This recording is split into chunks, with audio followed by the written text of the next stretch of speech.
Hey everyone, welcome to another episode of High Energy Girl. And today's awesome guest is Udo Erasmus, who is the founder of Udo's Choice and author of the book Fats That Heal, Fats That Kill, which has sold over 250,000 copies. As an acclaimed author and speaker, Udo has an 8-step process that takes into consideration all of the elements of nature and human nature, including physical health, mental health, presence and awareness, life energy, and being in harmony with nature and humanity. Udo's background includes studies in biochemistry, genetics, biology, and nutrition, as well as a master's degree in counseling psychology. We talk about so many fun things. I can't wait for you to meet him. So let's go and say hello to Udo. Hey everyone, welcome to High Energy Girl, a podcast helping women to age stronger because it is never too late to get fit, be strong, and feel sexy. I'm your host, Tracy Gluhide, health coach and personal trainer and founder of highenergygirl.com. Each week, we will either have a guest interview, which will provide you encouragement or an actionable tip to help you age stronger, or I will do a solo episode. Please also join our awesome Facebook group called High Energy Girls, and I'm looking forward to see you on the inside of that group and hope you enjoy today's show. Hey everyone, this is Tracy, and I have a special announcement. In order for me to help more women age stronger, I have created a 90-day one-on-one coaching program. And the goal here is to teach women over 50 how to age stronger while burning fat and boosting energy without going hungry or living in the gym. If you'd like more information, please hit me up at tracy@highenergygirl.com or friend me on Facebook and send me a message.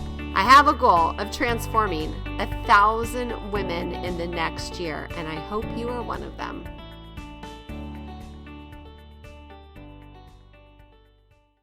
Hey, Udo, thanks so much for coming on the show today. Glad to be on. So for the listeners that don't know you yet, why don't you tell them a little bit about yourself? Oh, God. Okay, I was born during the Second World War, so I'm going to be 80 this year. And I was born in Poland. We were refugees when I was 2.5 years old, fleeing from communists in tanks and trucks. And the Allies, the good guys, were using us refugees as target practice, shooting at us from planes. They were on dirt roads in horse-drawn hay wagons, mostly mothers with young children, just trying to get out, just like this going on in Ukraine right now. And so my childhood was very hectic because I didn't know what I could count on. What can you trust? There's chaos. There's no stability. This is not the place where you want to bring up kids, if possible, right? Yeah. And so I got thinking pretty deeply, there must be a better way to live. And I was like, okay, there must be a way to live in harmony, and I'm going to find out how. That's been my driver all my life. So I got into science, and then I got into biosciences, then I got into psychology, then I got a year of medicine, thinking that it was healthcare, because that's what they call it, healthcare system. Found out very quickly it's only about disease, and went back into biochemistry and genetics, because you actually learn more about health in biology than you learn in medicine, because in biology you study normal creatures in normal situations, living normally. That would be the study of health. And then eventually I left and then eventually got into self-knowledge, because what I most needed to know of all of these things was, how do I work? Mm-hmm. Because if I know how I work, then I can manage the environment much more effective. So that's And then in 1980, I got poisoned by pesticides because I had the background and the doctors didn't have anything for pesticide poisoning. I decided to try and figure out myself. And I got into oils because they were the most confusing area in nutrition. An idea of why that?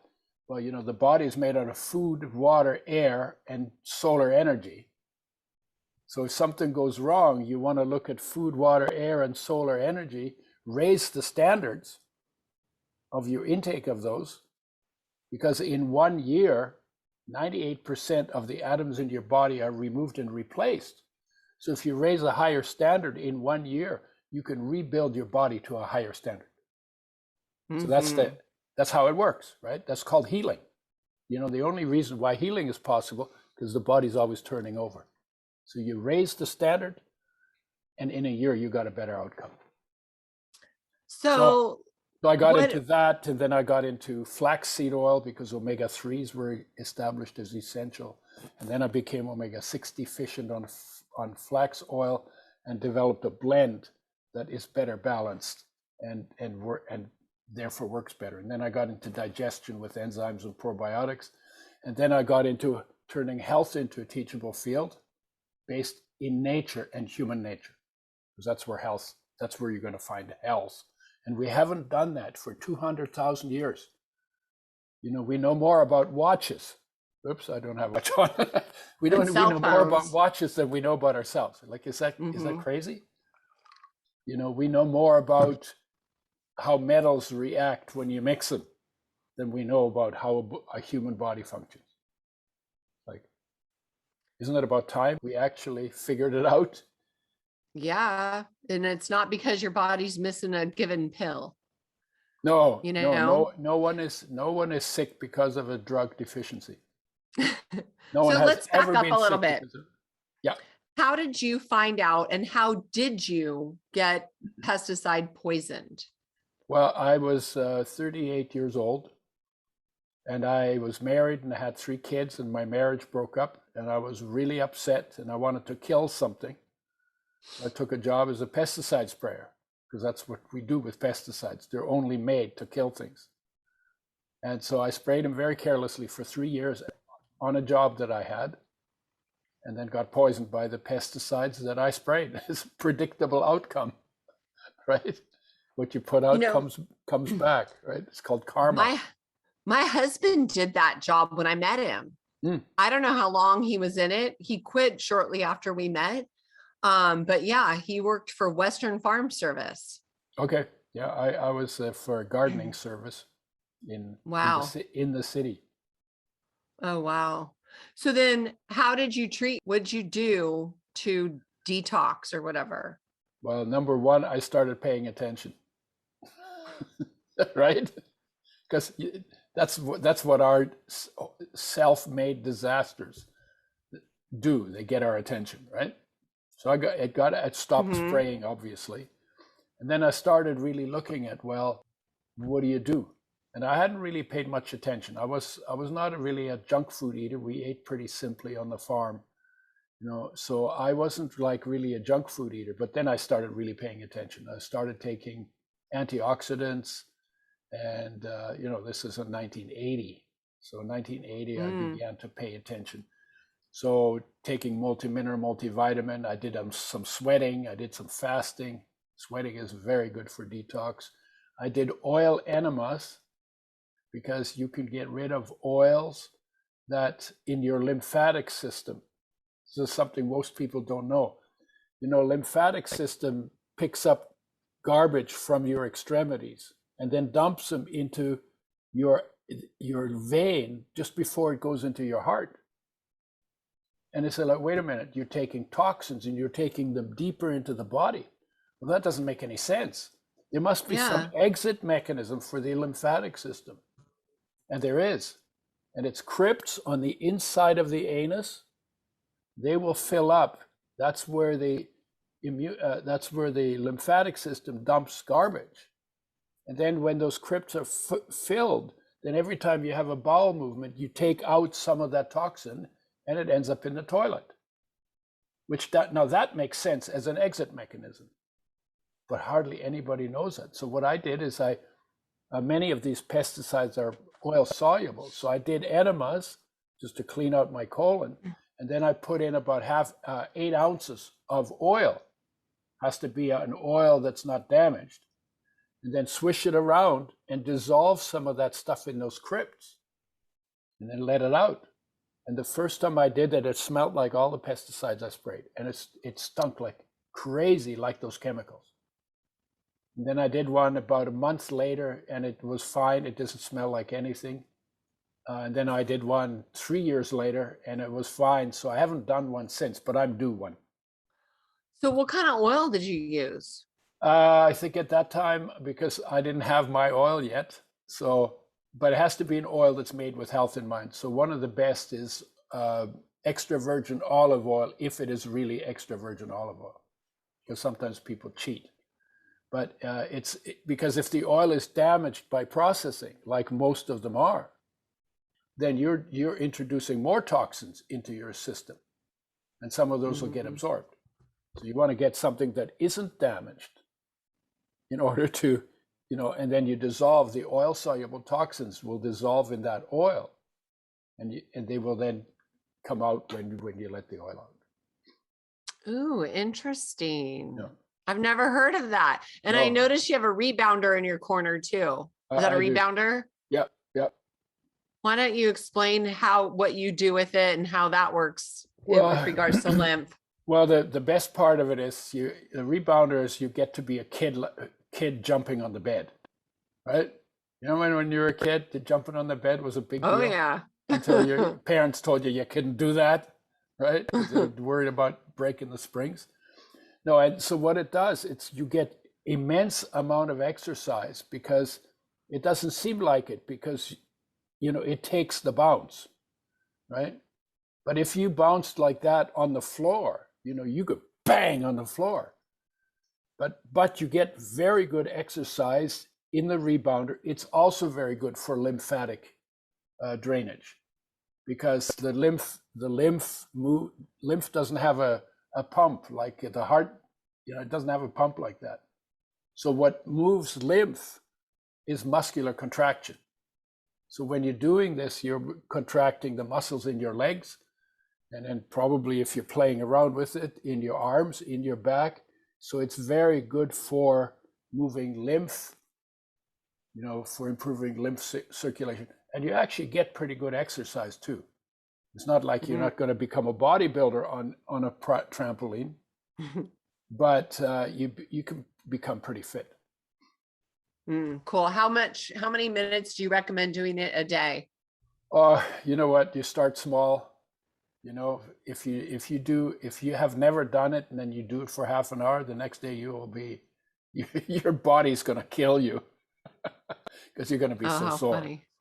Right? So start with 5 minutes, go to 10 minutes, go to 20 minutes, not more than that. Yeah, it's probably something good to do when you're just kicking back watching TV. You might as well bounce around a little instead of sitting there. It'll be even better if you turn off the TV and bounce. Well, I'm just saying to our audience, most people are, just chilling at night, right? Yeah. And I'm saying for your audience, turn off your television. They're just feeding your head with bullshit. Garbage. Yeah, tell me about it. Tell me about it. They're always trying to sell you something.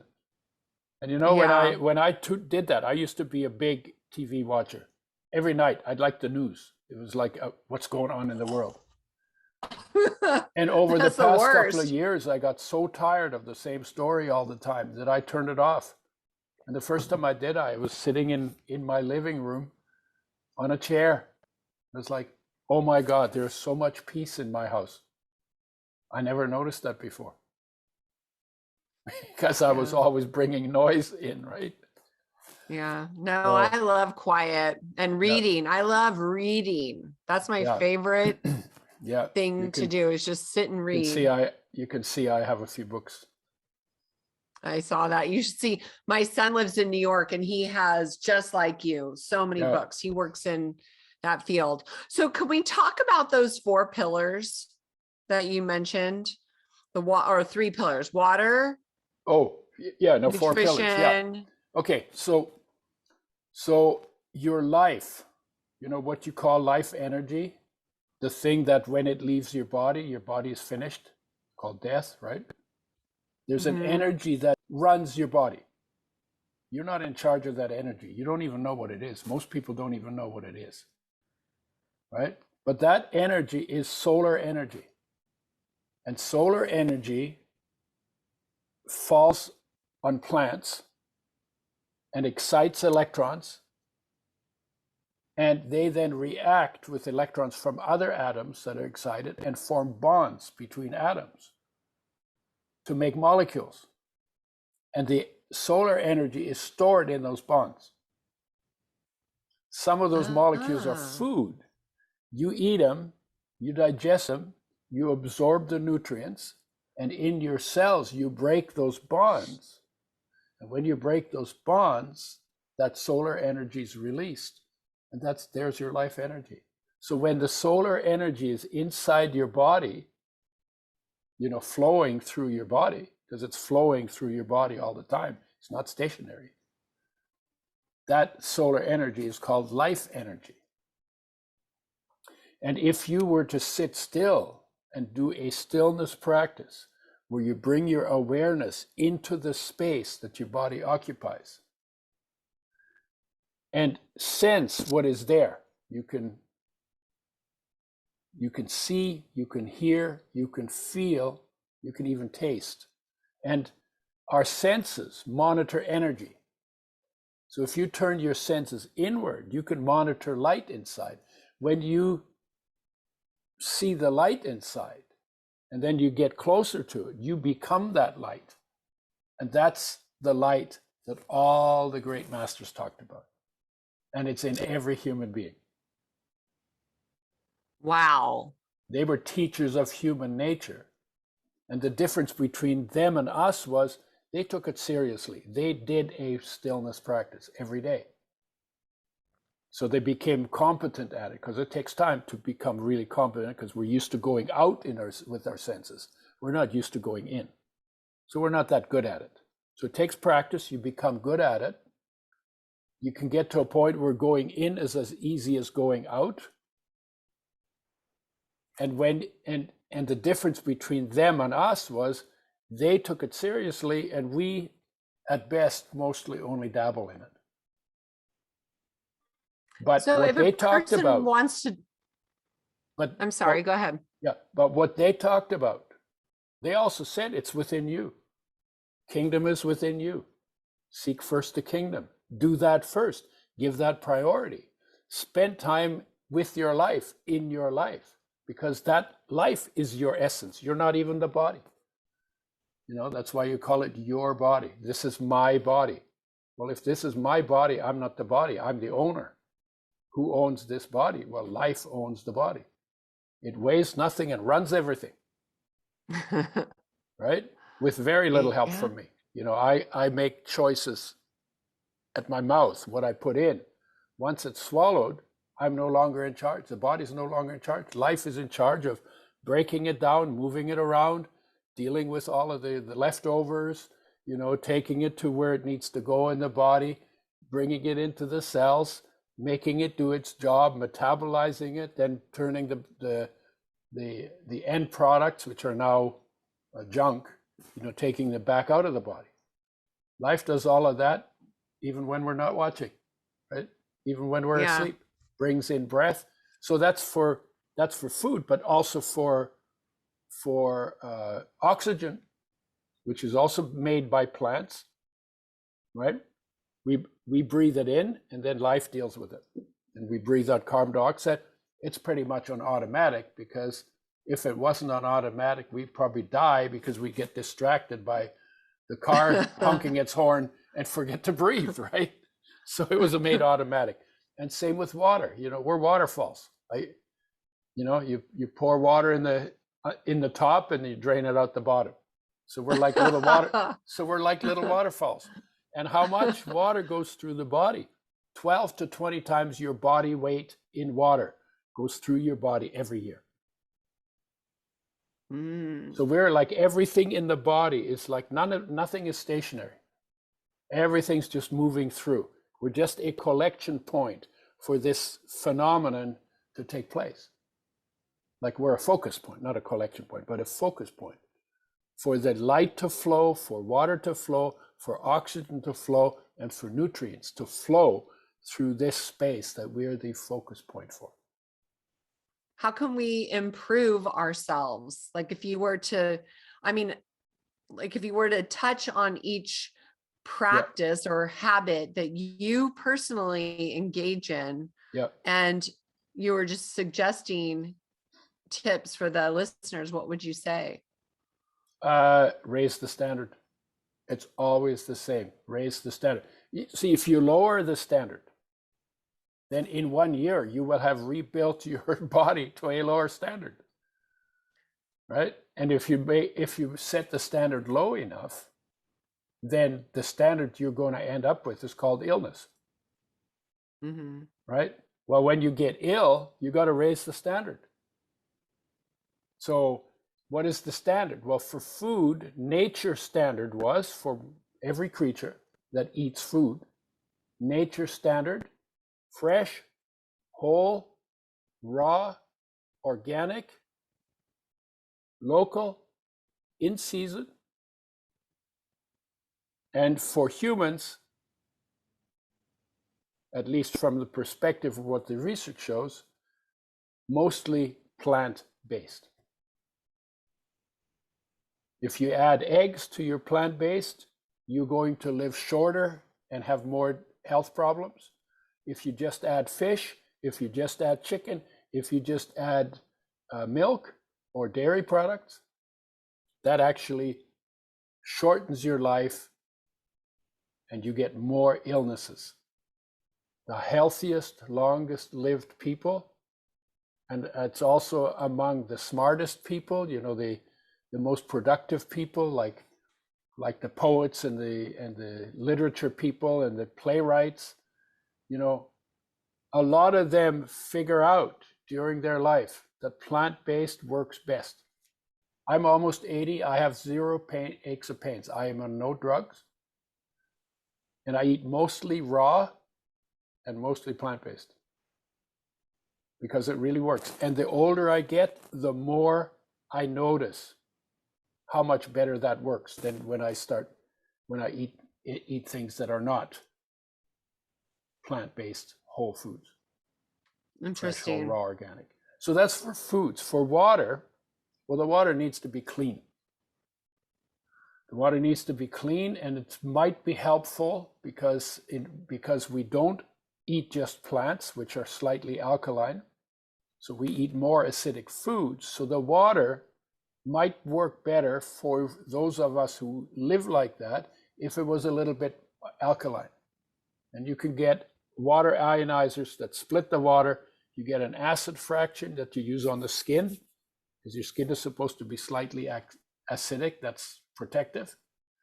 And the water inside of your body, a little more alkaline, because it neutralizes acids. So that can be helpful. What does that? What unit do you recommend for that? The machine I use is a Kangen water machine. Okay, yeah. I've heard of that. It makes it makes quite strongly acidic water at pH 2.5. And when I get sore throat or my nose gets plugged, I will actually spray that water into the back of my throat, and I'll spray it up my nose, because it kills viruses, bacteria, and critters that give us respiratory problems. You know, like parasites. Well, yeah, just viruses and bacteria. You know, winter is the cold season, right? Winter should also be called the vitamin D deficiency season. And when you live up north, like I do in Canada, there's no vitamin D in winter.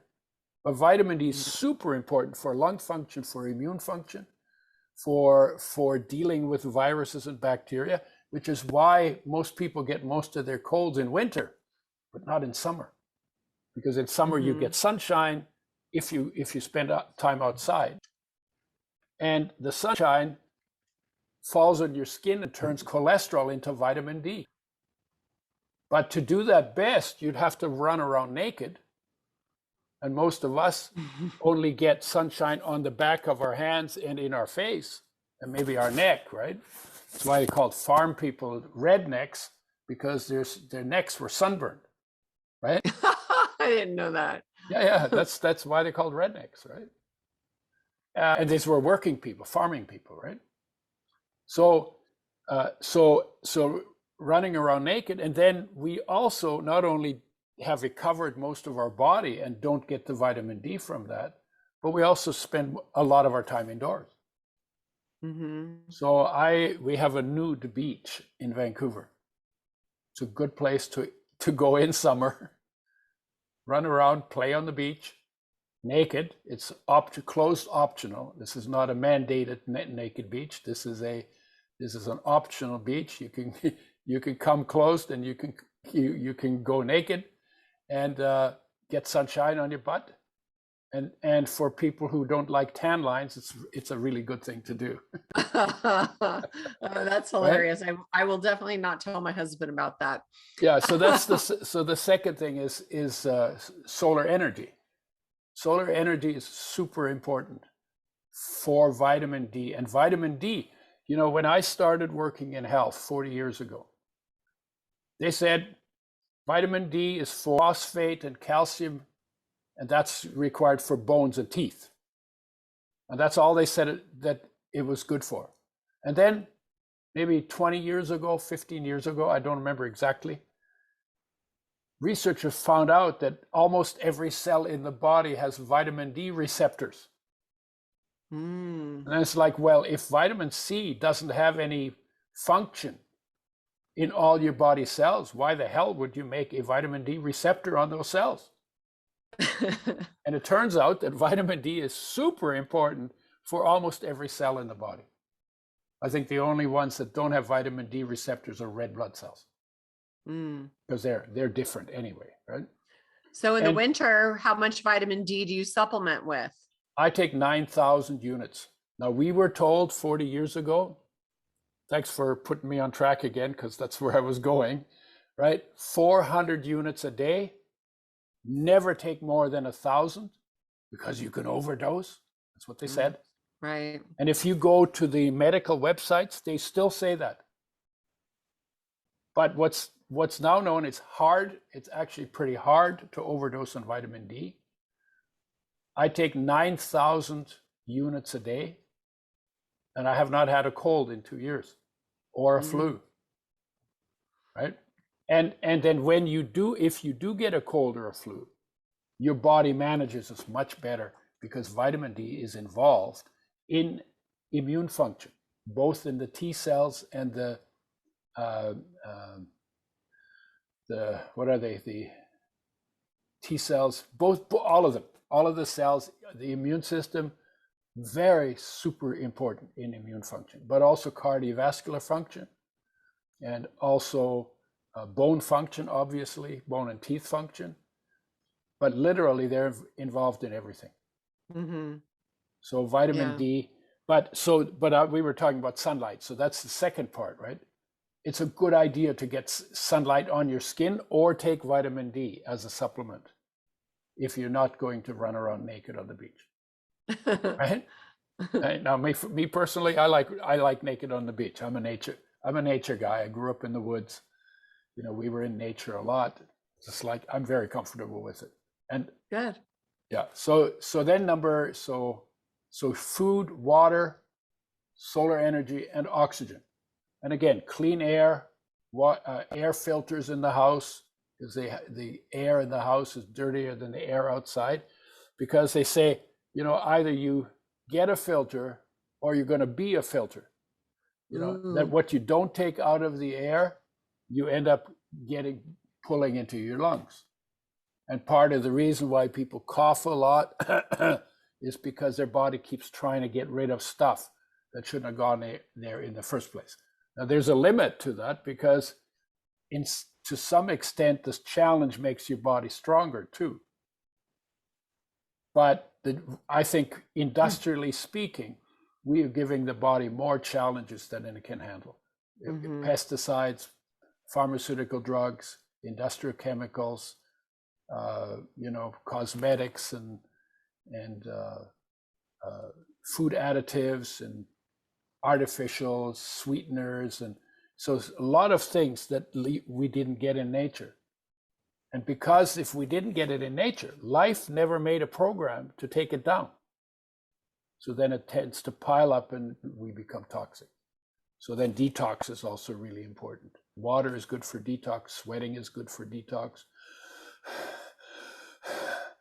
Deep breathing is good for detox through the lungs. Drinking lots of water is good for detox through the kidneys. And then there's detox with especially using water-soluble fiber through the digestive tract. And then there are herbs that are helpful in detox that help your kidneys in their job. Your liver in its job of detoxifying toxic substances. Oh, that reminds me. So I had a guest on a while back who talked about the liver and doing coffee enemas to help detoxify the liver. Have you heard of that? Yep. That was that somebody figured out. I mean, I always think about it. How did they come up with this? Yeah. So somebody figured out during the First World War that when you gave soldiers coffee enemas, the coffee flushes the liver, and the liver then dumps toxins in the digestive tract. And then what they do with the coffee enemas, if they're doing it for cancer, because cancer is a disease of toxicity, they give them castor oil. So you give them a coffee enema from the back, and they have this joke: there's nothing wrong with coffee, we just use it at the wrong end. And then the other one, and the other joke is, oh, is that with cream and sugar? No, it's black. So they get coffee up the back, and then you get castor oil. You take a drink, and the castor oil flushes your digestive tract. So you get the poops, basically. And so what happens? So you do it at the same time. Yeah, or right after you do the coffee enema, because your liver flushes, and then you want the castor oil to take the toxins that have been flushed into the digestive tract out of the body as fast as possible, because if you leave it in the digestive tract, those toxins can be reabsorbed into the body. The other way that the body does that is with fiber, especially the water-soluble fibers, like the mucilage fiber that you get on flax or okra or slippery elm or chia seeds.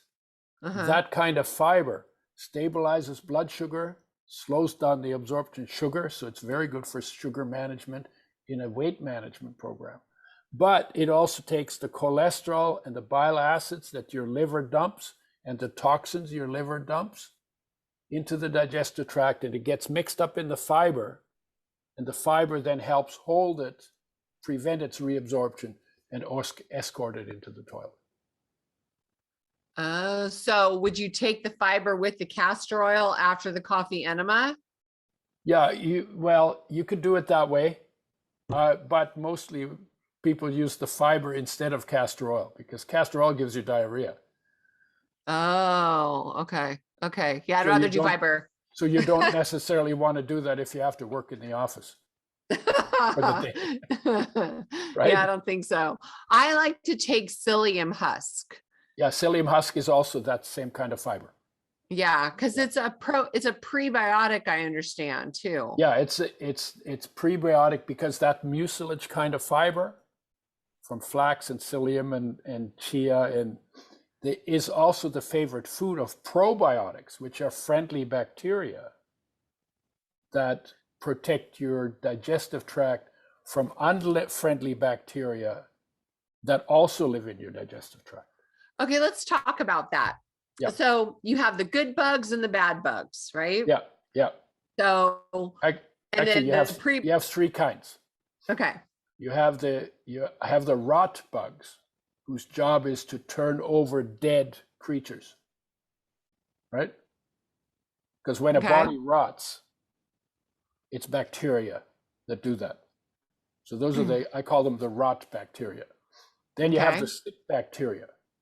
And they're bacteria that would love to live inside your digestive tract because it's warm there and there's lots of food. But they would make you sick if they were allowed to hang out there. And cholera, typhoid, and salmonella, and certain kinds of E. coli those are part of what I call the sick bacteria. And then you have the friendly bacteria that protect you from the rot and the sick bacteria. And those are called probiotics. And So they're called probiotics, or beneficial or friendly bacteria. And the most commonly known are lactobacilli and bifidobacteria. And those and those are on raw food when a creature eats them in nature. But when you cook the food, you kill them. So then you should replace those if you cook your food. And the same thing with digestive enzymes. They're present in raw foods. And while the food is sitting in the upper part of your stomach waiting to go into the acid bath, they're digesting the raw food because they contain enzymes that self-digest the food, provided you chew it up properly. When you cook the foods, you destroy those enzymes. So you should replace those, because if they do 60% of the digestion for you, it means that if you cook your food, your digestive system has to do all the job that they would do, which means you would more than double its load. And it wasn't made for that. Digestive tract was actually made for raw foods. So that catches up with you when you don't get the probiotics and you don't get the fiber and you don't get the enzymes. They all do their job in the digestive tract. When you don't do that right, it catches up with you, and then that's why people get so many digestive problems. Yeah. The worst area, the most neglected area in nutrition is oils, and the second most neglected is digestion. And the third most messed up is carbohydrates, sugars. Okay, so let's talk about that. Let's start in the middle, because I want to finish this digestion conversation. Yep. So if you take probiotics and you've had a cup of coffee, something acidic, does that kill the probiotics? No, because coffee is not that acidic. But if you take the right kind of probiotics, even stomach acid won't kill them. And what is the right kind of probiotics? Well, they're human adapted. They normally live in human digestive tracts. And we have strong acid and strong bile, and they are at home in that. Whereas the ones that come from dairy are not used to that, because cows don't have strong acid and don't have strong bile. So they're much more sensitive. And so they don't stick around and implant in the digestive tract. They just go through once. A whole lot of them get killed before they go into your small intestine by the acid and the bile. So you want to get the right kind of probiotics to get the best results. And the ones that implant, the human adapted ones, they'll be there for 10 to 14 days, eating and multiplying. They implant in the lining, eating and multiplying, and you're getting, and the best way to take them is you actually open them up and brush your teeth with them, because in nature they start in the mouth and then work their way through the digestive tract, and we usually just swallow capsules. When they open up in our stomach, we get benefits in our digestive tract and from there down, but not from the stomach up, but they have functions there too. And so what I do is I get probiotics, human adapted. At night before I go to bed, I open up a couple of capsules, dump them on my tongue, brush my teeth with them, swallow them, leave them in my mouth, go to bed. And they're in my mouth all night, and I wake up with exponentially less severe bad breath in the morning. Wow, I gotta try that. Because they fight the rot bacteria all night. And the rot bacteria otherwise, because when you sleep, you don't swallow. Right. And when you don't swallow, they just multiply. They eat your mouth and multiply. So that's why bad breath is so bad in the morning, worse than any other time of day, right? So if you fill your mouth with probiotics, they fight those rot bacteria, and they steal their food and they outpopulate them. if you get That's enough. brilliant. Yeah. That is like one of the smartest things I've heard. Yeah. And you're literally letting the bacteria fight the bacteria instead of scraping your tongue and mouthwash that kills 99.9%, but that 0.1% in 8 hours of sleep will multiply so that in the morning when you wake up, you have 65 times more bad breath bacteria in your mouth than you had before the mouthwash, because they double every 20 to 30 minutes. So then you go 2, 4, 8, 16, 32, 64, 128, 256, 512, 1,024, right? So we're talking about 4 hours, right? And then they double. And that's why breath is worst in the morning. Okay, well, that's a great tip. Yeah. So what about enzymes? Yeah. Can you take them after a meal, or are you supposed to take them before a meal? Well, technically speaking, the best way to take them is to open the capsule, mix it in food that is cool enough to eat. Like if the food is really hot, you destroy them, just like you did with cooking, right? But you mix them in the food. You want them spread out all over the food because they do their work everywhere in the food. And in raw food, that's pretty much what you've got. And those enzymes are so fast, they'll do 1 million breakdown reactions a second. So if your food is sitting in the upper part of your stomach for an hour, there's a lot of work that can be done in terms of digestion. Yeah. Just with one molecule, 1 million reactions a second. Wow, that's crazy. Yeah. What kind of enzymes are they? You can get enzymes out of the pancreas of pigs and cattle. They've been used medically quite a bit, but they're not as good as the plant-based ones because they're destroyed in stomach acid. And many of the plant-based enzymes are more versatile, more different kinds of enzymes, but they're also more versatile and they stand up to stomach acid and bowel alkalinity more effectively. So you want to get them, and then there's pineapple and unripe papaya. Those are the two plants that make the most protein digesting enzymes, which is why when you eat raw pineapple, you ever eat it? Yeah. You notice that if you eat too much, your tongue tingles? No. Okay. I don't recall. So you haven't eaten enough pineapple at one sitting then. Because what they do is they start to digest your tongue. Because enzymes don't care what they digest, as long as it's protein, if they're protein digesting enzymes. And so pineapple, and the reason why people used to take pineapple with pork, remember, you know that dish? Oh, like in Hawaii? Yeah. They'd have ham and pineapple or whatever? Ham and pineapple, yeah. Do you know that the pineapple on ham and pineapple, the pineapple was always raw traditionally? Because when you cook the pineapple and make a cooked pineapple ring, you've destroyed all the enzymes. Oh. And then it doesn't work. And why with ham? Because ham is all protein.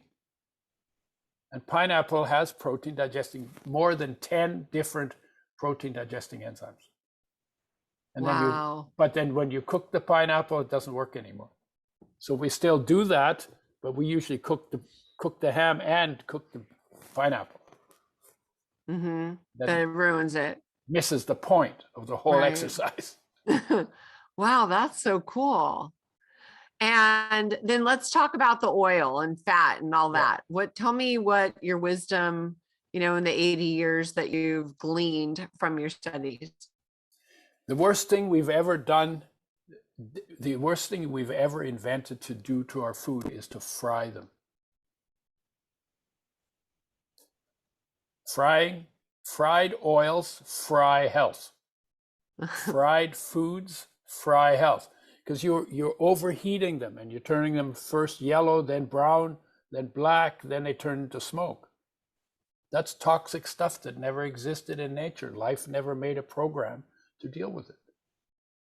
So I say to people, go get your frying pan, turn it upside down, hit yourself on the head with it really hard so it's associated with pain, and throw that stupid thing out. And if you're going to cook, then cook in water and then add oils, but you have to add oils made with health in mind to the foods after they come off the heat.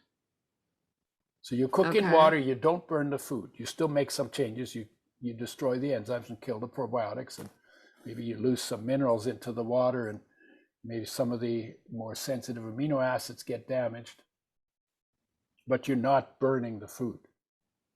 And so, no, that's one piece of it. A lot of damage is done in the frying pan because oils are our most sensitive nutrients, especially the essential fatty acids, omega-6 and omega-3. And they're damaged by light, by oxygen, and by heat. So in the frying pan, you're destroying them with light, oxygen, and heat all at the same time. Really a bad idea. But industry damages the oils too, because they're sensitive, but they want a long shelf life. Because the idea is, if I can make it in Vancouver, and I can give it a long shelf life, 2 or 3 years, then I can sell it to you in California, and I can sell it to my buddies in New York, and I can sell it in Berlin, and I could send it in Kiev, in the Ukraine, and I could sell it in Moscow, and I could sell it in Johannesburg. So they want, and that gets you a big market, potentially. So but for that you need a shelf life, and oils are perishable nutrients by nature. They have a short shelf life. So in order to get that shelf life, they treat the oil with sodium hydroxide, which we know as Drano, which is what we clean our sink with. It's a very corrosive base that we burn when our sink gets clogged. We burn all the clog out with that stuff, sodium hydroxide. Then with phosphoric acid, which is a very corrosive acid. Then they're bleached with bleaching clays, because the color molecules in oils absorb light, and then the light then damages the oil. So they have to get rid of that with the bleaching clays, but that turns the oil rancid, and now it smells bad. So they have to deodorize it. And to deodorize it, they have to heat it to frying temperature. So that oil, most of the colorless, odorless, tasteless oils in the plastic bottles on the shelves that you buy have been heated to frying temperature before you even buy them, before you wreck them some more in your frying pan. And about 1% of the molecules, 0.5 to 1% of the molecules are damaged in that processing, which doesn't sound like much until you start counting. So I actually called him and I said, why do you do this? You know it does damage. Why do you use these processes? He said, well, one of the reasons we use the process is we can get rid of half of the pesticides in the oil. And I'd been poisoned by pesticides, so I was a little sensitive, right? And I said to myself, what do you mean? The other 50% of the pesticide stays in the oil? I didn't even know that there were pesticides in oil at that time. And so I said to him, the obvious thing is, well, why don't you start with organically grown seeds? Then you don't have pesticides to begin with, and you don't have to do this stuff. And I don't think anybody had ever asked him that question. So he was silent for a long time. And I don't know what he said in his head. What do I say? What do I say? Oh my God. I don't know what he said. Yeah. And then he came, and then he came back and he said, I don't know what your problem is. He was mad. He said, I don't know what your problem is. The oil is still 99% good. It's only 1% damaged. And if you got 99% on an exam, you'd be damn happy, wouldn't you? Well, wow. I used to get 100% on the on exams in the topics I was really interested in. So I wasn't as impressed with his 99. But then I thought, well, okay, it's only 1%. Maybe I'm overreacting. So we learned as kids in school, when in doubt, do the math, right? Because numbers don't lie, right? So I said, okay, if I have a tablespoon of an oil that has been damaged 1%, by the processing. How many damaged molecules would I get into my body if I took that tablespoon of 1% damaged oil? So what do you think? How many? Gosh, a lot. Probably like, I don't know, 1,000. 1,000, okay. So you are 60 quadrillion times too low in your estimate. Oh my There are goodness. 60 quintillion damaged molecules in a tablespoon of oil that has been damaged 1% by the industrial processing. And then you're eating that. 50 quintillion, yeah. And that's more than 1 million damaged molecules for every one of your body's 60 trillion cells. You're scaring me. Yeah, and you know what? I'm just telling you, right? And I ask people, so you just underestimated by 60 quadrillion times what you're doing to your body, right? Because you didn't know, right? Yeah. Okay, so I say, okay, if you were going to get on a plane to go and see your parents for the holidays, and somebody at the airport who was a truth teller, never lied, said to you, your chance of crashing and dying on your flight home is 60 quadrillion times higher than you thought it was, would you get on the airplane? Mm-mm. In Ireland, I was in Ireland, I said I would canoe back to Canada. Wouldn't be, my chances would not be good, but I would not get on the plane. And I say that because, you know, we're doing this to ourselves all the time, not knowing. And our estimate of how much damage we're getting from these oils is always 1 billion times too low. Every time I do this exercise in a talk, always at least 1 billion times too low. So we're doing something to ourselves that's 1 billion times worse than we think it is. Is that information enough to make you rethink your use of oils? Totally. I just want to know now what the solution is, because Solution is, when I did the math, I came to the conclusion, oh my God, we should be making oils with health in mind, not with shelf life in mind, with health in mind. How do you do that? You have to build a system that doesn't allow any light, oxygen, or high temperature to get to the oil from the time it's in the seed, through the pressing, the filtering, the settling, and the filling of the bottles. And then they retain their health benefits, and you're not damaging those molecules. And you start with organically grown seeds, so you don't have to deal with pesticides, and you put them in glass because oil swells plastic, and plastic leaches into oil quicker than into water. So oil should not be in plastic. So you put them in glass, put a box around it to cut the light out, and then keep it refrigerated in the factory, in the stores, and at home. And you never use oils like that for frying. You add them to foods after they come off the fire, off the heat. Okay, so that makes sense. So that's what I did in 1986. We started with flaxseed oil. That was my first oil made with health in mind. Then I got omega-6 deficient on flaxseed oil because it's the only oil that has too much omega-3 for the amount of 6 it has. And I got dry eyes, skipped heartbeats, arthritis-like pain in my finger joints, and thin papery skin. Those are classic omega-6 deficiency symptoms.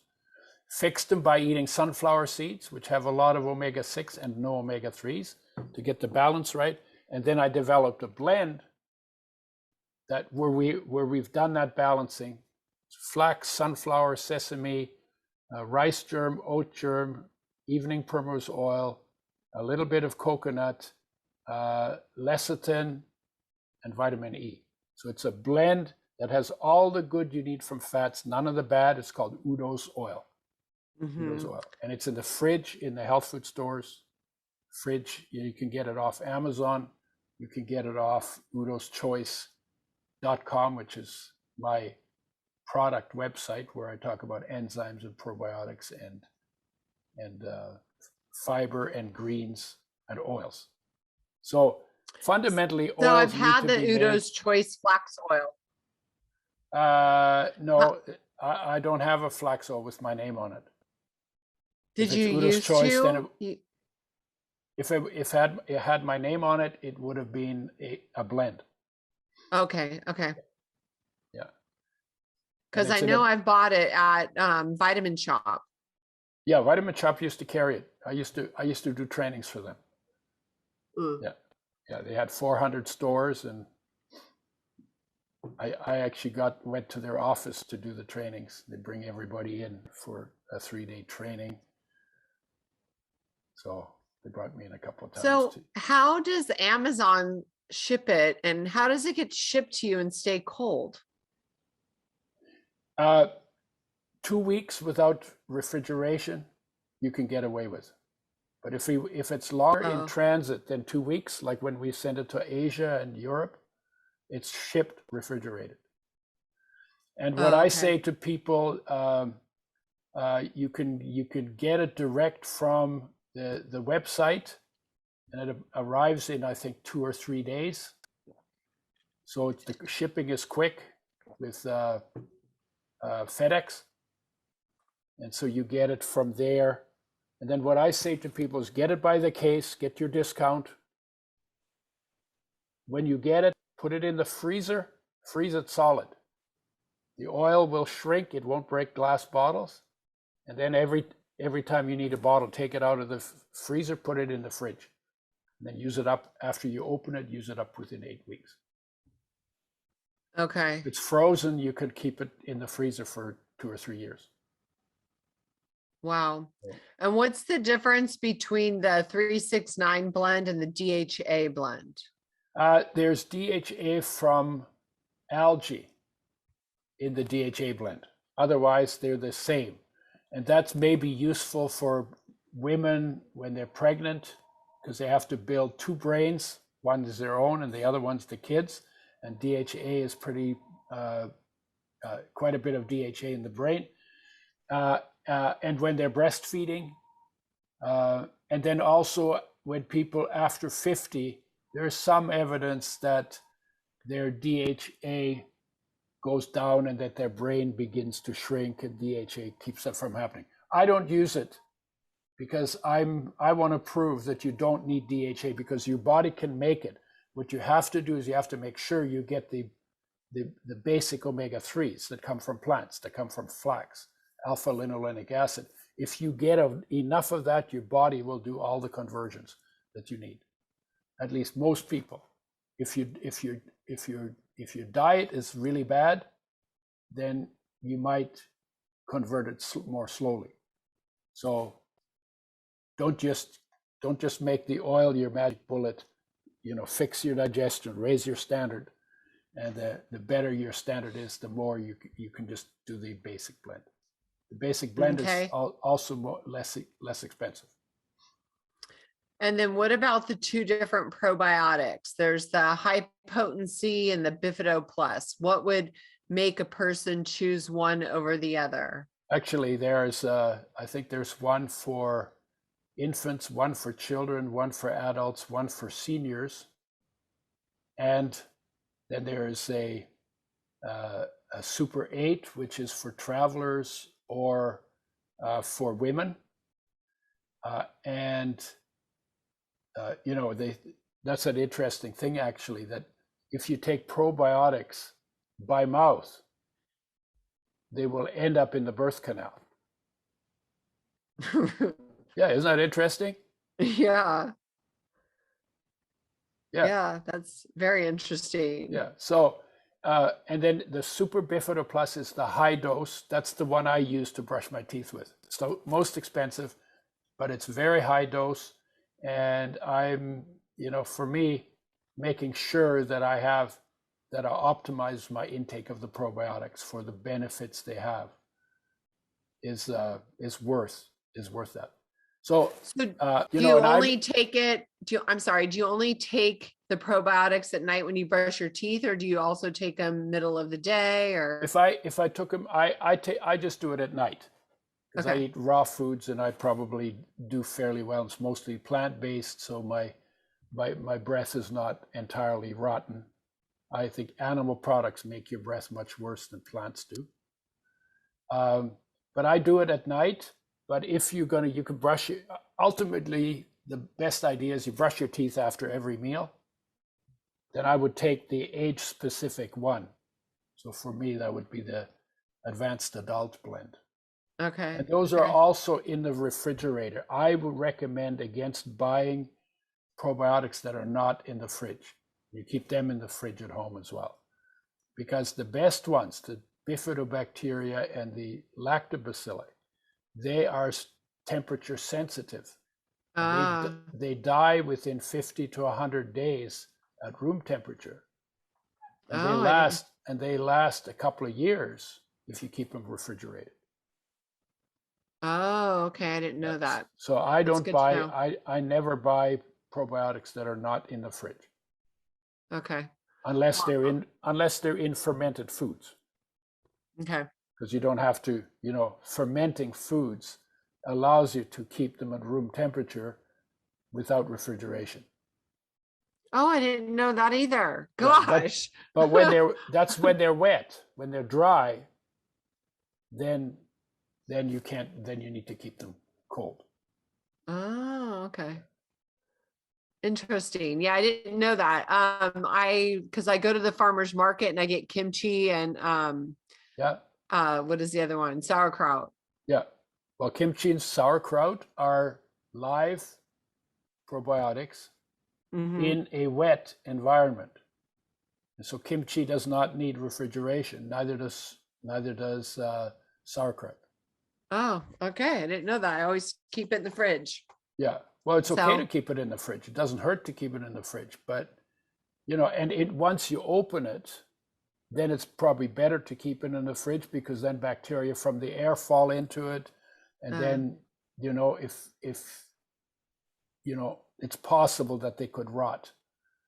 They have they protect you. They deal well with unfriendly bacteria, but they're not perfect at it. well, I think the best thing is doing that thing before bed. I mean, Yeah, that is genius because there's a correlation between oral health and heart disease, and heart disease is still the number one killer of both men and women. yep, And so if you take care of your oral health, then you are doing a massive job to prevent heart disease. That is like yeah. brilliant. And you know that if your breath smells god awful,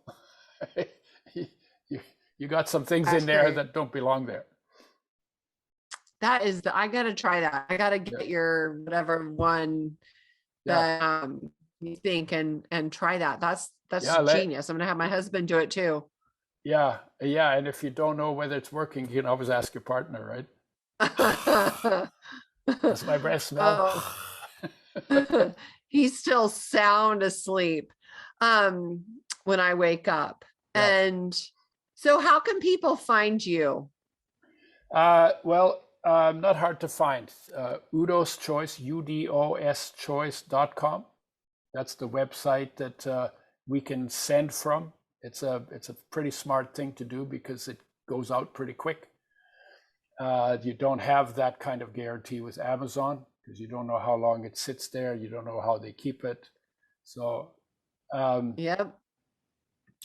so that's and there we talk about the oil, the enzymes, the probiotics, and also greens. I work with the green blend because that's number 3 thing that people do worst because we're supposed to eat 5 to 10 servings of vegetables, and most people don't eat their greens. So we made some powdered greens that people can take when they're traveling and when they're really busy.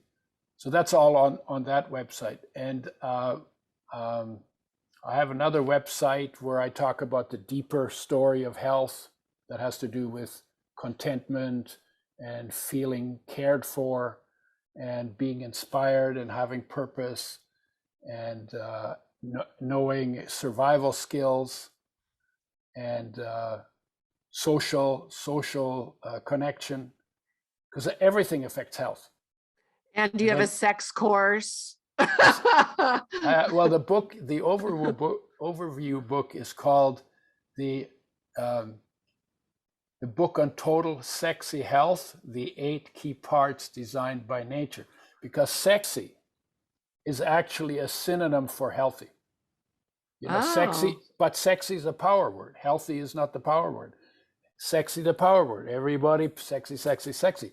And when we talk about sexy, I'm not talking about what kind of a position he should have during intercourse. I'm talking about being energized, vibrant, full on, present, lit up. How do you do that? Well, you get most lit up when you live in line with all of your nature and your environment, and are not lost in thoughts in your head. And then the way the model works is, when you get out of line with part of your nature, there are eight parts to it. Okay, when you're out of line with one part, the part that it confers to your sexiness goes away. And when you get back in line, you get it back. That's how the model works. It's a nice model, actually. And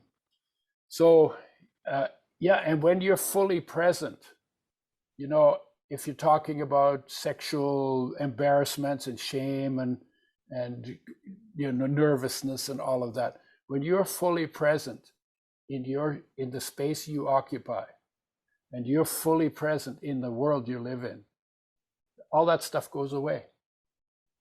And then it becomes playful, and then it becomes experimental, and then you can try stuff, and then you can have a conversation about it.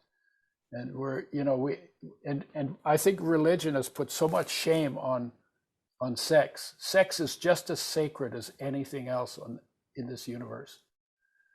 But we don't necessarily feel sacred about it because we've basically been misled, right? And so in that sense, yes and no. Yes, sex. I do know about sex, but the book is not about sex, and frankly, trying to focus it, especially for women, to try and focus only narrowly on the sex act. No, women don't go into sex like that. The whole world comes into it. Right? Right? Yeah. And everything needs to be okay. Right. Right? And so in that sense, yes, the book on total sexy health. I have another website. It's called udoerasmus.com. And that's where the book is, and Fats That Heal, Fats That Kill. The fats book is there. And there's a cookbook on omega-3s called Omega-3 Cuisine, the only omega-3 cookbook on the planet. And then we have some courses there, and we have some educational information as well. And then I'm on Facebook, and I'm on Instagram, and I have a YouTube channel. And let's see. I'm on LinkedIn, so I'm not hard to find. I've been around for quite a while, so yes, awesome. It's not hard to find me. But probably Udo's choice in terms of what we've been talking about is the most focused website on that. So what parting words of wisdom would you want to leave the listeners with, Udo? Okay. No matter what's going on in your crazy world or your crazy head, something in you is awesome and magnificent just by the fact that you're alive. No matter what your history is or your beliefs are or anything, you are magnificent in your existence. Hang out with yourself. Get to know how incredible it is to be alive. I would love to have you come back and talk about all that. About the spirituality stuff. Let's do it. I'll send you a link because it would be fun to, kind of have these like a part A and a part B. Well, Yep. I just want to honor you and thank you for coming and sharing your wisdom. I don't often learn things, but from you, I learned a ton.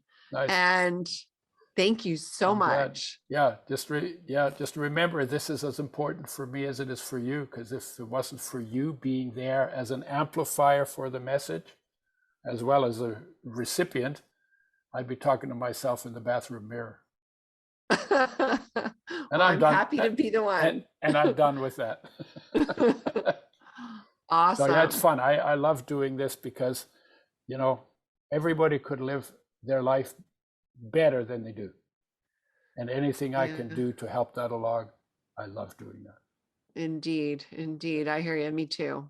Yeah, I get it. Well, that was fun, and I can't wait for him to come back again so we can talk about all things spirituality. I have a favor to ask you. If you haven't done so already, will you please head on over to iTunes and leave us a rating and review so that more people can listen and learn from our amazing guests. Thanks so much, you guys. Make it a great day. This podcast contains the opinion and thoughts of its host and guests. It is intended to provide helpful and informative material on the subjects covered.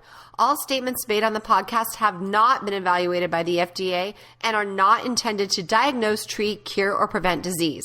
If the listener requires professional assistance or advice, please contact your personal medical doctor.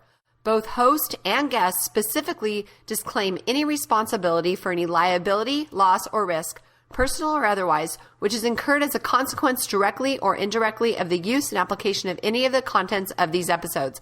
Like I said, this is my opinion and I could be wrong.